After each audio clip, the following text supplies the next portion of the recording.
본격 밀리터리 팟캐스트 밀떡을 시작합니다. 안녕하세요, 정명섭 작가입니다. 안녕하세요, 국방정론 박찬준입니다. 안녕하세요, 태성호입니다. 이번 시간에는 KDDX, 이거 발음하기 좀 어렵습니다. 또 한국형 중구축함 사업이라고 불렸던 이 사업의 주 계약자 선정이 곧 다가오고 있다, 임박했다, 뭐 이런 뉴스가 좀 전해지고 있습니다. 요 한국형 차기 구축함 사업, 그러니까 KDDX라고 불리는 이 사업이 내년 전반기에 사업자가 선정이 될 예정이고요. KDDX 사업은 2020년부터 진행이 돼서 2036년까지 약 7조 8천억 원을 들여서 한국형 중구축함 6척을 확보하는 사업입니다. 일반인들은 이게 어떤 사업인지 잘 모르고 있잖아요. 어떤 사업인가요? KDDX는 공군으로 말하면 KF-21 같은 위치에 있는 사업이죠. 확 그러니까 와닿네요. 네. 우리가 어떠한 수준 이상을 달성할 수 있는 밑거름이 되는 아주 중요한 사업입니다. 이 사업이 완결이 되면, 그러니까 이제 6척이죠. 6척을 모두 건조하게 되면 우리나라의 해군 기동함대가 3개 전대의 운용을 할 수 있어서 이렇게 설명드리면 가장 쉬울 것 같아요. 모든 전단 중에 한 개 전대는 늘 항상 anyway 대한민국 내지는 그 주변 또 아주 중요한 해역의 바다에 작전할 수 있다. 항상 떠 있다. 라고 보시면 되고, 이런 거에 가장 주축이 KDDX입니다. 그래서 많은 여러 가지 신기술 사업들이 들어가 있고, 체계 개발 전 단계지만은 지금까지의 개발은 완전히 성공을 해왔어요. 통합 마스트도 다 성공을 했고, 여러 업체들이 다 달려들었고, 이러한 것들의 성과, 과외를 따기만 하면 돼요. 네. 그런 상황입니다. 이게 쉽게 표현해서 그 외부에서는 미니 이지스함이라고 하는데 이 표현이 맞나요? 그거는 전 반대입니다. 미니 이지스 이상을 갈 수 있는데 중형 함의 크기가 이지스함이 아니니까 미니 이지스함이었는데, 그런 표현 우리 이제 하지 맙시다. 왜냐하면 또 한국형 뭐 이런 얘기 나오면 우리는 항상 작은 거로만 생각하는데 그렇지 않아요. 그리고 또 하나 궁금한 게 있는데요. 최근 정조 대항함이 해군에 인도되면서 많은 뉴스들이 좀 전해졌고요. 그리고 또 호주 호위함 사업, 사실 우리가 될 것 같았는데 최종전도 못 올라가고 탈락했습니다. 우리가 축구에서 아시안컵 이번에 우승합니다 했는데 8강에서 떨어졌어. 약간 이런 느낌이 들고, 여기 중에 하나가 얼마나 정확한지 모르겠지만 HD 현대중공업과 하나오션이 각자 따로 놀아서 그런 거다 라는 그런 얘기들도 좀 전해지고 있거든요. 그와 관련돼서 이 관련 사업, KDDX 사업이 과연 어느 방향 흘러갈지, 그 다음에 이 사업에 대한 얘기들. 왜냐하면 이게 고소고발이 엄청 많았어요. 사업 계획서를 빼돌렸다, 뭐 해군 장교한테 뇌물을 주고, 뭐 이게 유리한 위치에 섰다, 이런 것들이 좀 많아서, 물론 뭐 치열하게 경쟁하는 건 좋은 일이긴 한데, 박 의원님 어떻게 생각하시나요? 우선 정 작가님 얘기하신 것 중에 몇 가지 정정을 좀 하자면, 네. 정확하게는 하나오션이 현대중공업을 고소한 거고, 거기에 현대는 반발을 하는 거죠. 그 어떤 고소전이 있었나요? 이게 어떻게 보면 길게 이야기할 것 같아서 짧게 말씀드리면 부정에 관여가 됐다. 그 부정을 정확하게 발표를 안 하니까 알 수는 없지만, 우리가 흔히 이야기하는 범위 내에서 이야기해 드리면은 보안을 위반한 거죠. 현대가 위반을 한 거고, 거기에 현대의 임원이 관련이 돼 있다라고 해서, 원래 이제 KDDX를 사업을 좀 이야기를 해드릴 수밖에 없는데, 모든 건함 사업에서 지금까지는 이래왔습니다. 그 건함을 초기 탐색 개발할 때 하고, 그 다음에 상세 설계를 하는 그 단계에 갈 때 하고, 상세 설계를 담당한 업체가 1번함, 2번함 이렇게 주로 맡고요. 그 다음에 뭐 3번함, 4번함을 다른 업체가 맡고, 이렇게 돼 있었어요. 그게 이제 일부러 그러지는 않았지만 방사청에서 어떻게 보면 그렇게 유도를 해왔던 거죠. 어떻게 보면 불문율인데, 이게 현대가 됐었어요. 현대가 해야 돼요. 네. 근데 한화가 그 사건을 빌미로 안 된다. 룰을 먼저 우리가 해야 깼으니까. 된다. 네. 그렇기 때문에 고발한 거고 고소한 거고, 그거에 대한 결과는 뭐 아직 안 나왔습니다만은, 근데 그거를 앞서 말씀하신 대로 취하해 버렸어요. 결론이 나기 전에. 이거 굉장히 쇼크한 건데, 저는 이상하게 전 시간에 밀떡에서 이야기했던 우리의 주장은 그랬죠. 호주 호위함 사업에서 떨어진 이유를 여러 가지가 있지만은, 공식적으로 이야기하는 거 외에 가장 큰 건 결국은 원팀으로 안 가서 그렇다. 더군다나 충남급을 베이스로 한 거기에서 좀 변형만 됐을 뿐이지 두 업체 다 똑같았다. 그러려면 원팀으로 갔어야 훨씬 유리했고, 그것 때문에 방사청에서 의도적으로 좀 서류도 조금 늦게 준 것 같고 그런 거예요. 그렇지만은 말이 안 되는 게, 서류는 다 받았대요. 호주는. 제 시간에 마감을 갖다가 좀 늦추어서라도 다 받았어요. 그러니까 정상적이었다는 거죠. 네. 그렇죠. 네. 그러니까 그게 이유가 되진 않아요. 그래서 이런 부분들이 있었는데 결국 이거를 뼈저리게 깨닫는 사람은 어디예요? 업체겠죠. 아주 몸속까지 가슴 뼈저리게. 깊은 곳 뼈를 때렸을 거예요. 아, 한마디로 그래요? 얘기해서. 네. 그렇기 때문에 나온 결과가 하나오션이 현대의 고소를 일단 취한 거 아닌가. 자의반 타의반이라는 표현이 적당할까요? 예, 이게 제 뇌피셜입니다만 네. 그거가 상당한 영향을 미치지 음. 않았을까 싶고요. 그렇기 때문에 자연스럽게 KDDX의 주계약자, 그러니까 이제 체계 개발이 들어가는 거죠. 네. 아까 이제 주계약자라고 말씀드렸는데 정확하게 얘기하면 체계 개발에 들어가는 업체를 선정하는 건데 거기에 거의 제가 90% 이상이라고 봅니다. 왜?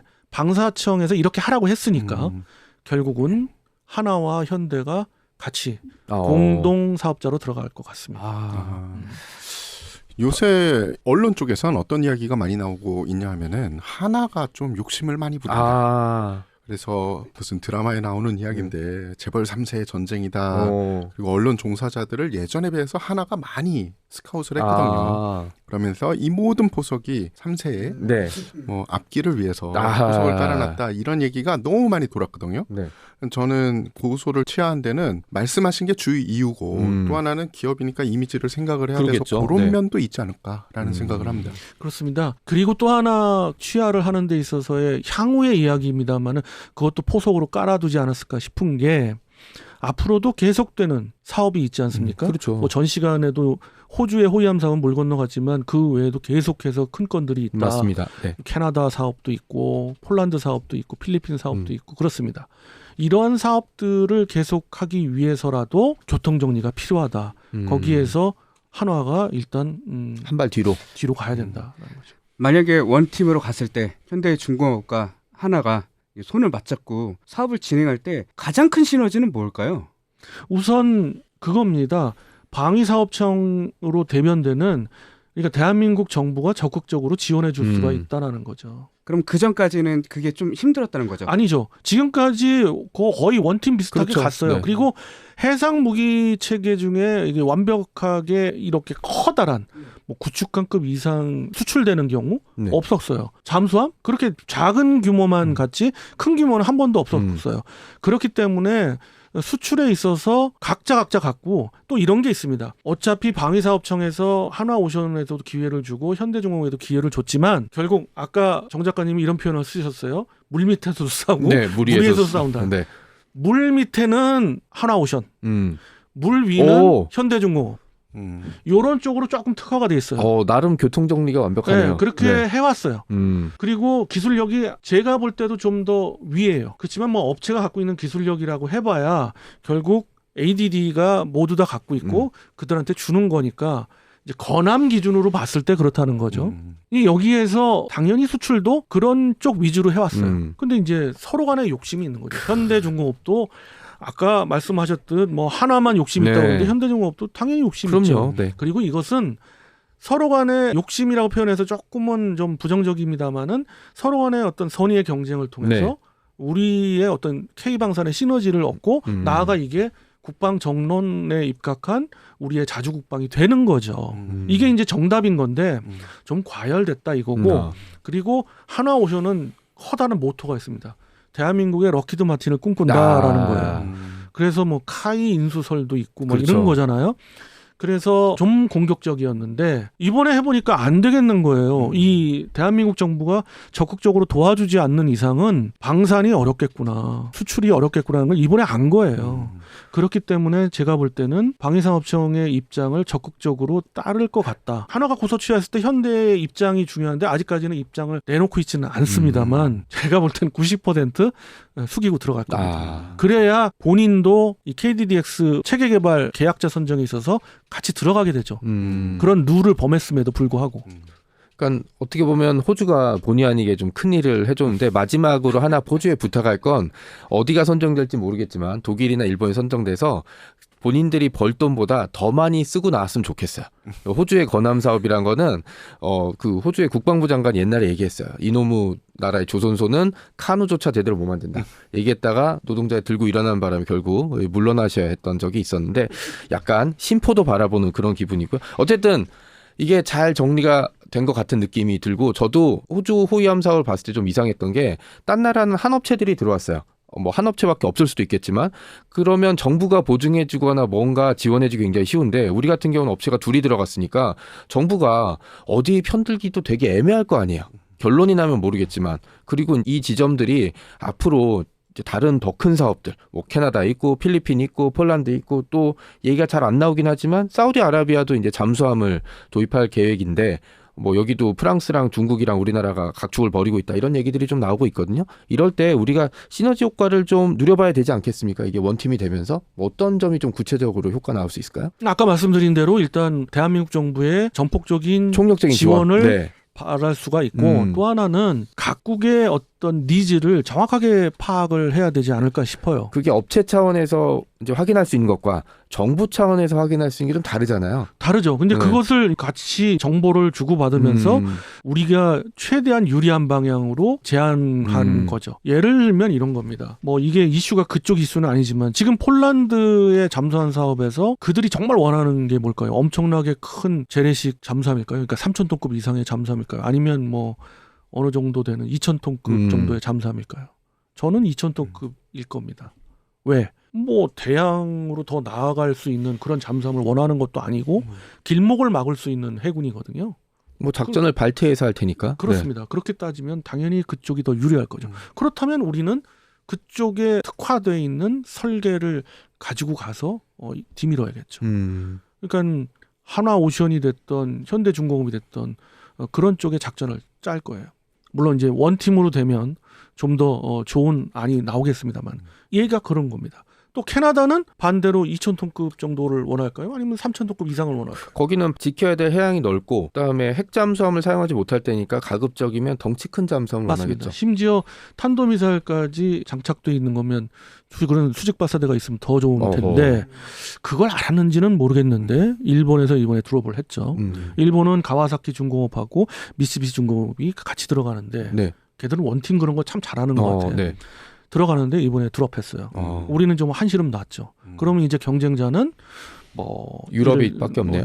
독일이 될지 뭐 스페인이 될지는 모르겠습니다만은 스웨덴도 좀 가능성이 있고요. 근데 결국은 저희가 볼 때는 스페인이나 독일 둘 중에 하나일 것 같아요. 뭐 그런 관련 뉴스들을 보면서 이게 최근에 제가 생각하는 게 언론 플레이라는 생각을 좀 많이 들었거든요. 뭐 방산에서 이제 언론 플레이가 얼마나 중요하냐 그리고 이런 흐름들 같은 얘기들도 봤었는데 태 기자는 기자 입장에서 이번에 하나와 그다음에 현대중공업의 어떤 언론 플레이 같은 걸 보면서 느낀 점이라든지 내가 한쪽에 스카우트 했으면 이렇게 했을 텐데 뭐 이런 거 있었나요? 일단은 두 회사 자체가 이렇게 언론 플레이를 하면서 우리가 흔히 아는 외국의 유수의 회사들처럼 소송전을 해본 적이 그렇게 많진 않잖아요. 그래서 모든 게 거칠고 네. 조금 세련미가 떨어졌어요. 그래서 어설펐다. 제가 만약에 직업을 그만두면 저는 열려 있습니다. 네. 여러분들 네. 밑에 태성우 기자 연락처랑 이메일 뜨나요? 주세요. 010. 네, 그건 농담이고 일단은 좀 더 세련되게 해야 될 필요도 있고 그리고 장기적인 관점으로 해야 될 필요가 있다라고 생각을 해요. 그러니까 후폭풍을 좀 고려해서 진행해야 되는데 그냥 윗선에서 해. 아니면 그냥 감정적으로 진행을 했던 게 이번에서 좀 반성해야 될 점이다. 그렇죠. 뭐 해외도 사실은 소송전 별별 거 가지고 소송전 다 하거든요. 네네. 근데 그들이 하는 거 보면 정말 진흙탕 같은 것도 있는 반면에 그 뒤에 이 포석을 두고서 하는 게 있는데 우리는 약간 그런 면이 부족해 보였다. 근데 몰라요. 또 그분들 뭔가 포석이 있었을 수 있습니다. 왠지 이번에는 그런 건 없었을 것 같고 관련돼서 궁금하신 거 있으면 태 기자한테 연락을 주시면 감사하겠습니다. 관련해서 이렇게까지 과열된 이유를 하나 꼭 말씀드리고 싶은데 우리가 울산급 배치 4 배치 4라고 하지만 사실 배치 3에서 제가 보기에는 만족을 하는 것 같아요. 배치 4는 그냥 그거의 연장선상이고 근데 배치 3에서부터 문제가 되어왔잖아요. 갑자기 나온 업체 SK오션 이게 뭐 엄청난 저가 공세를 하는 바람에 2, 3번함, 4번함까지인가를 수주를 했어요. 그렇기 때문에 SK오션은 오션대로 정말 엄청난 손실을 떠안으면서 건조를 하고 있는 거예요. 근데 여기에서 문제가 생기기 시작하는 거죠. 이제 배치 4로 넘어와서도 마찬가지인 거예요. 예산은 그대로여야 되고 거기서 조금 증액해봐야 2천억 이상을 넘어가면 안 돼요. 왜냐하면 2천억 넘어가면 제가 알기로는 사업 타당성 조사부터 다 다시 또 들어가야 그렇죠. 돼요. 그러면 계속해서 사업이 딜레이 되니까 방위산업청도 지금 골몰을 앓으면서 그냥 최대한 예산 범위 내에서 하려고 하는데 그 예산이 너무 작은 거예요. 제대로 건조하려면. 그렇죠. 그러니까 하나오션이나 현대중공업이나 계속 손실을 안고 갈 수는 없으니까 현대중공업은 아예 그냥 입찰을 않잖아요. 요번에 한화가 처음 입찰을 한 걸로 저희가 알고 있어요. 배치 4에서. 이게 무슨 얘기냐. 너무도 두 회사가 다 이렇게 손해를 보하면서까지 언제까지 할 수는 없는 거예요. 그러니까 결국 그 다음 사업이 뭐야? 가장 큰 거? KDDX입니다. 7조 8천억짜리. 네. 그러니까 이거는 놓칠 수가 없는 거예요. 맞습니다. 네. 그러니까 원래대로라면 하나오션은 나중에 있다가 3번함, 4번함 정도를 자기네가 이제 주력해야 될 텐데 그렇지 않고 이제 욕심을 내는 거죠. 현대중공업도 마찬가지로 이거는 원래 우리 건데. 거였는데 네. 그래서 이제 수성하려고 아하. 욕심을 내는 거예요. 그러니까 두 업체 관계자분이 이 방송을 보시는지는 모르겠습니다만은 좀 이제 화해하고 네, 이런 분위기니까 같이 한번 원팀이 돼서 갑시다. 네, 결론은 하나로 팀 코리아 원팀으로 가야 된다. 그리고 뭐 소송전을 벌이더라도 뒤에서 얘기할 수 있는 부분은 좀 남겨놓고 이번엔 좀 거칠었지만 뭐 소송전이 이번이 끝은 아닐 테니까 다음에 할 때는 조금 규칙 있게 했으면 좋겠다라는 마음. 그리고 생각해보니까 KDDX도 잘 만들어졌으면 하는 바람이 있고 너무 덤핑 공세에서 여러 사람이 손해 입는 그런 상황은 또 없었으면 좋겠습니다. 이번 시간은 여기까지 하겠고요. 다음 시간에 또 다른 뉴스로 찾아뵙도록 하겠습니다. 그럼 여러분 안녕히 계세요.